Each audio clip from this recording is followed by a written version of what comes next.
আমাদের সময় কিন্তু আয়ুষ্কাল নির্ধারিত, আপনি জানেন কি জানি না। সহিহ মুসলিমের হাদিস, উম্মতে মুহাম্মাদির জন্য 60 থেকে 70 বছর হলো বয়স নির্ধারিত।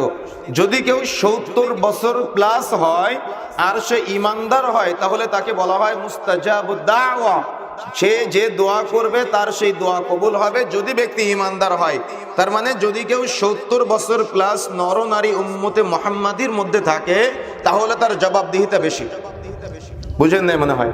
তার মানে আল্লাহ তাকে দুনিয়াটা বেশি সময় দিয়েছেন। যেমন নূহ আলাইহিস সালাম, আপনারা জানেন 950 বছর দাওয়াত দিয়েছেন, তার জীবন অনেক লম্বা ছিল। ইব্রাহিম আলাইহিস সালাম এবং পূর্বকার নবীরা এবং পূর্বকার মানুষ, অর্থাৎ উম্মতে মুহাম্মাদির আগের মানুষ যারা ছিলেন, আল্লাহ রাব্বুল আলামিন তাদের জীবনটা অনেক দীর্ঘ সময় দিয়েছে। ইমানদার ব্যক্তি যারা ছিল তারা লম্বা সময় ধরে ইবাদত বন্দেগী করতে পারতো, কিন্তু যেহেতু উম্মতে মুহাম্মাদির বয়স মাত্র 60 থেকে